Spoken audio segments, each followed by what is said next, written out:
उत्तर प्रदेश में कांग्रेस और समाजवादी पार्टी के बीच सीट बंटवारे का ऐलान हो गया है। यूपी की 80 में से 17 सीटों पर कांग्रेस और बाकी 63 सीटों पर एसपी और दूसरे जो छोटे सहयोगी दल है वो चुनाव लड़ेंगे। अखिलेश यादव ने आज सुबह ही कांग्रेस के साथ गठबंधन की बात कही थी।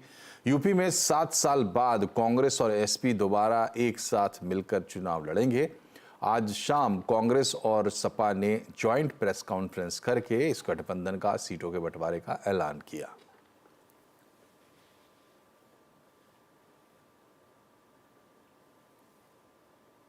उत्तर प्रदेश में 17 सीटों पर चुनाव लड़ेगी और इस गठबंधन के तहत अन्य जो बची हुई 63 सीटें हैं, इन पर इंडिया गठबंधन के जो भी उम्मीदवार समाजवादी पार्टी के, अन्य दलों के भी जो कि इसमें समावित होकर इस गठबंधन में शामिल होंगे, उनका हम सब में डटकर मुकाबला करेंगे और भारतीय जनता पार्टी को शिकस्त देंगे। सरकार के साथ चौथे दौर की बातचीत फेल होने के बाद किसान आंदोलन एक बार फिर से जोर पकड़ रहा है।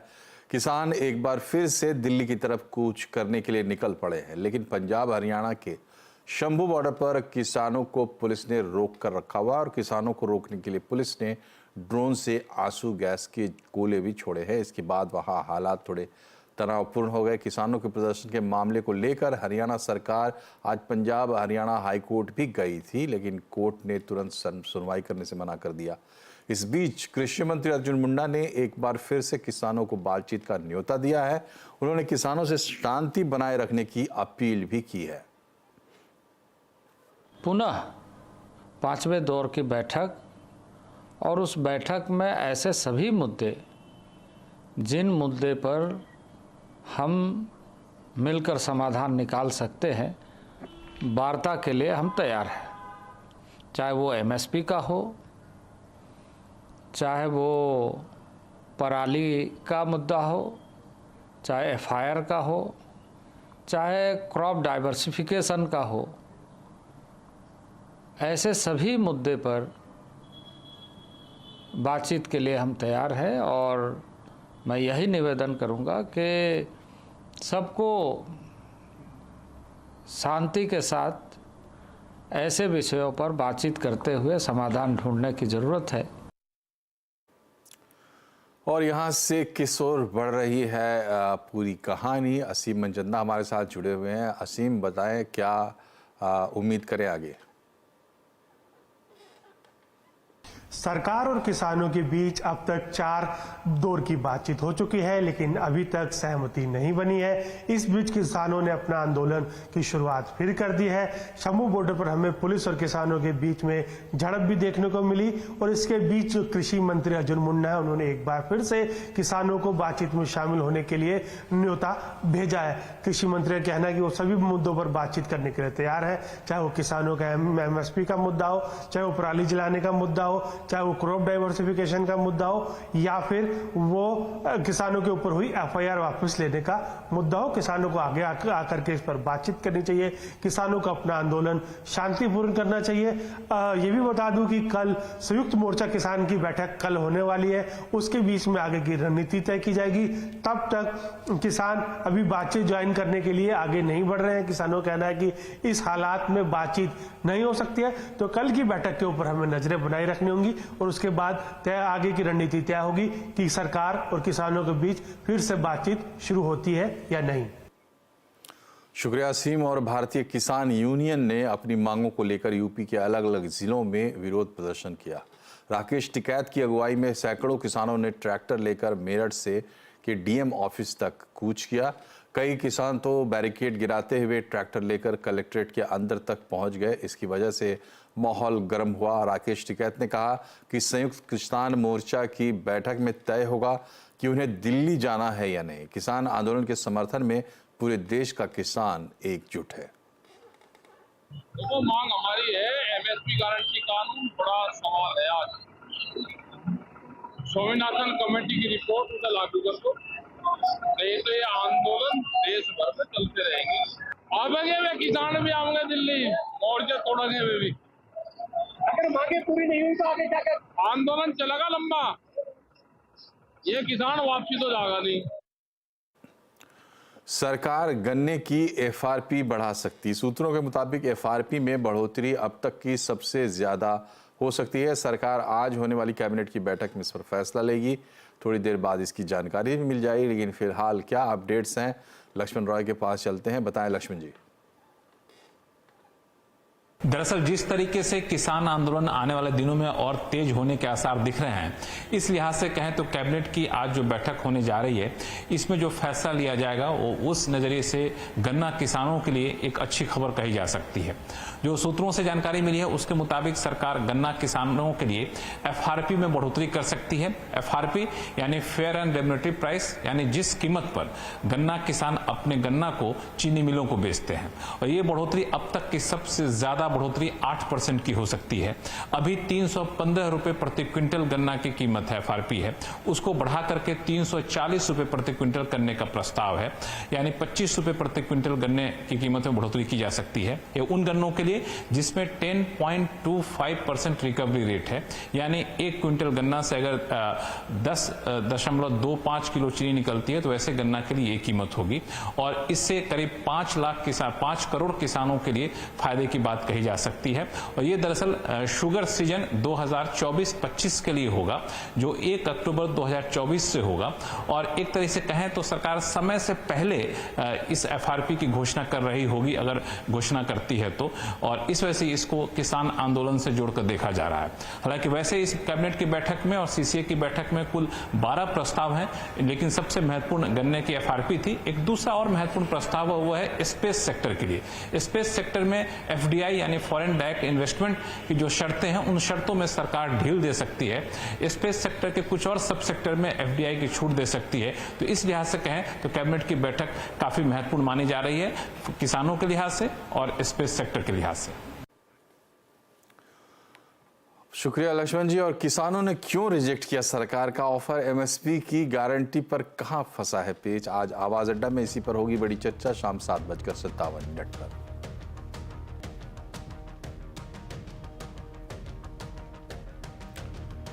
और अब आज के मार्केट का हाल। आज बाजार में 6 दिन की तेजी के बाद ब्रेक लग गया और मुनाफा वसूली देखने को मिली। सेंसेक्स 434 अंक गिरकर 72,623 पर बंद हुआ है और निफ्टी 142 अंक गिरकर 22,055 पर बंद हुआ है। आज सबसे ज़्यादा खरीदारी देखने को मिली है रियल्टी, पीएसयू बैंक से जुड़े शेयरों में, और पीएससी एनर्जी आईटी शेयरों में आज गिरावट देखने को मिली है। और हयात जैसे लग्जरी होटल चलाने वाली कंपनी जूनिपर होटल्स का आईपीओ आज से खुल गया है। कंपनी का प्राइस बैंड 342 से 360 रुपए के बीच तय किया गया है। आपको बता दें कि ये आईपीओ 21 से 23 जनवरी तक खुला रहेगा और इस आईपीओ के जरिए कंपनी 1800 करोड़ रुपए जुटाने की योजना रखती है। जूनिपर होटल्स के आईपीओ पर कंपनी के सीएफओ तरुण जेटली का कहना है कि कंपनी अगले 2 साल में 1000 कमरे और जोड़ने वाली है, जिसमें 700 कमरे अधिग्रहण के जरिए जोड़ेंगे। जो हमारे 7 होटल हैं वो करीबन 1900 कीज हैं अभी, और उसमें हम बढ़त करेंगे, 1000 कमरे ऐड करेंगे अगले 24 महीने में। उसमें से 700 साढ़े 700 कमरे आएंगे जो थ्रू एक्विजिशन है, और एक है जो प्रोजेक्ट हम अंडरटेक करेंगे आगे जाके टू ऐड 300 कमरे on top of grand Hyatt at a very fraction of a cost of a greenfield expansion. तो उससे ग्रैंड हायत जो है करीबन 1000 कमरे का होटल हो जाएगा, and possibly the largest hotel in India, and we are very excited about that growth. HEM securities की आस्था जैन का कहना है कि इस आईपीओ में लंबे वक्त के लिए ही निवेश करना चाहिए। कंपनी लॉसेस में है लास्ट कुछ ईयर से, तो सबसे पहले रेटिंग दूंगी। सब्सक्राइब की तो रेटिंग है, लेकिन लॉन्ग टर्म के लिए लगाइए। लिस्टिंग गेन के दिन, लिस्टिंग डे के दिन मुझे लगता है बहुत ही लिमिटेड लिस्टिंग गेन होने की यहाँ पे उम्मीद है, तो रिस्क ले सकते हैं तो लिस्टिंग गेन के लिए लगाइए, नहीं तो लॉन्ग टर्म के लिए लगा सकते हैं। बाजार का फोकस पेंट सेक्टर पर फिर से लौट आया है। असल में जेफरीज की ग्रासिम पर रिपोर्ट आई है जिसके मुताबिक पेंट सेक्टर में कंपटीशन बढ़ने वाला है। इधर ग्रासिम ने ऐलान भी कर दिया है कि वो गुरुवार को अपना पेंट कारोबार लॉन्च कर देंगे। और ये रिपोर्ट क्या कहती है बताने के लिए हमारे साथ है हर्षदा सावंत। बताएं हर्षदा। भारतीय पेंट बाजार का रंग रूप और खिलने वाला है। जी हां, आपने सही सुना, क्योंकि यहां पर दरअसल कंपटीशन बढ़ने वाला है। इस समय जो एस्टैब्लिश प्लेयर्स हैं उसमें एशियन, बर्जर, कंसाई, इंडिगो, एक्सो नोबल और शालीमार जैसी कंपनियां हैं जो लिस्टेड मार्केट में कारोबार करती हैं। लेकिन दो और नए खिलाड़ी आने वाले हैं, ग्रासिम और JSW पेंट के रूप में। एक्साइटमेंट क्यों है? क्योंकि इस समय जो 62,000 करोड़ का ये मार्केट है, अगले 5 सालों में 1 लाख करोड़ तक बढ़ता हुआ दिखाई देगा। अब यहां पर डेकोरेटिव में सबसे ज्यादा फोकस रहता है। 70% पेंट मार्केट डेकोरेटिव सेगमेंट को केटर करता है, 30% इंडस्ट्रियल मार्केट को केटर करता है। यहां पर ध्यान रखिएगा, डेकोरेटिव पेंट बाजार में किंग जो है वो एशियन पेंट है, 50 से 55% के मार्केट शेयर के साथ। 65,000 से ज्यादा डीलर्स इस कंपनी के साथ काम करते हैं, लेकिन इनको टक्कर मिलेगी ग्रासिम से। ग्रासिम इसी महीने यानी कि फरवरी के अंत तक अपना पहला प्लांट पेंट वाला शुरू करेगा। फिर Q4 में 2 और प्लांट एस्टैब्लिश होंगे। 3 प्लांट्स के साथ दरअसल वो पेंट बिजनेस में उतर रहे हैं, जो अगले 12 से 15 महीनों में पूरी तरह से कमीशन हो जाएंगे। कुल निवेश ग्रासिम अपने पेंट बिजनेस के लिए 10,000 करोड़ का कर रहा है। अब तक इसमें से 6,000 करोड़ इन्होंने कमिट कर दिए हैं। इसीलिए ब्रोकरेजेस, खासतौर से जेफरीज, इस पर बुलिश है। 2300 का टारगेट इनका है, लेकिन आगे और एक्शन बढ़ता हुआ दिखाई देगा, क्योंकि एक छोटा इन्वेस्टमेंट ग्रासिम के लिए नहीं है। कुमार मंगलम बिरला ने साफ कहा है कि वो एक प्रॉफिटेबल नंबर 2 के तौर पर पेंट इंडस्ट्री में अपना नाम बनाना चाहते हैं, और पेंट सेगमेंट उनके लिए यानी कि इस ग्रुप के लिए नेक्स्ट इंजन ऑफ ग्रोथ रहेगा। इसीलिए पेंट सेक्टर में काफी एक्शन आगे आ सकता है। शुक्रिया हर्षदा। और नई दिल्ली में आज से नवे रायसीना डायलॉग की शुरुआत हुई। प्रधानमंत्री नरेंद्र मोदी ने सम्मेलन का उद्घाटन किया और ग्रीस के PM करिकोस मित्सोटाकीस इस बार चीफ गेस्ट है। बता दें कि रायसीना डायलॉग में विदेश नीति, ग्लोबल पॉलिटिक्स समेत कई अहम मुद्दों पर चर्चा होती है। ये उसका नवा एडिशन है। सम्मेलन में मित्सोटाकीस ने कहा कि आज दोनों देशों की पार्टनरशिप पर बात करने का समय है। उन्होंने कहा कि आज भारत वैश्विक मंच पर एक महान शक्ति है, दुनिया में शांति और सुरक्षा के लिए एक अहम सहयोगी भी है। India is a great power on the world stage, an important ally in the pursuit of peace and security, a rising force at the heart of the G20, and a leading player in the fight against climate change. India's status is reflected in the strategic relations that the European Union enjoys with India. और Jubilant food works ने Popeye store अब उत्तरी भारत में भी खोलना शुरू कर दिया है। कंपनी ने दिल्ली के चांदनी चौक में पहला पोपाई स्टोर खोला है। पोपाई स्टोर के विस्तार और उसकी संभावनाओं पर कंपनी के CEO एंड MD समीर क्षेत्रपाल से बात की हमारे सहयोगी मंगलम मालू ने। डोमिनोज के नाम से मशहूर जुबिलेंट फूड वर्क्स का नया ग्रोथ इंजन पॉपाइज काफी पॉपुलर है सदर्न पार्ट ऑफ इंडिया में, पर ये पहली बार दिल्ली में आ रहा है। और हमारे साथ जुड़ रहे हैं Sameer Kshetrapal, who is the MD and CEO of Jubilant food works. Sameer ji, शुक्रिया हमारे साथ जुड़ने के लिए। सबसे पहले तो दिल्ली में चिकन का ऑफरिंग जो आप लेकर आ रहे हैं, क्या मायने रखता है आपकी कंपनी के लिए ग्रोथ और डिमांड पर्सपेक्टिव से? मंगलम, पहले तो बहुत बहुत आपको वेलकम टू दिल्ली। दिल्ली दिल है हिंदुस्तान का और चांदनी चौक दिल है दिल्ली का। तो मैं बहुत ही आज हर्षित हूँ। इस जगह हमने अपना दिल्ली का पहला स्टोर खोल रहे हैं। ये इंडिया में हमारा 33वां स्टोर है और 11वीं सिटी है, और हम एक्सपैंड कर रहे हैं। पॉपाइज इंडिया का पहला QSR होगा और फास्टेस्ट QSR होगा। तेजी से ये 1000 करोड़ की तरफ बढ़ रहा है। ये हमारा गोल है। पॉपाइज इंडिया का पहला QSR सबसे कम समय पे 1000 करोड़ पे पहुंचना चाहिए, जो हम 3 से 4 साल में इसको देखते हैं। 3 से 4 साल में 1000 करोड़ पहुंचने के लिए आपको कितने स्टोर्स खोलने पड़ेंगे? और अभी तो आप 33 पे हैं, तो करीब 250 के आसपास खोलने पड़ेंगे। वो हमारा मीडियम टर्म टारगेट लेके चल रहे हैं हम।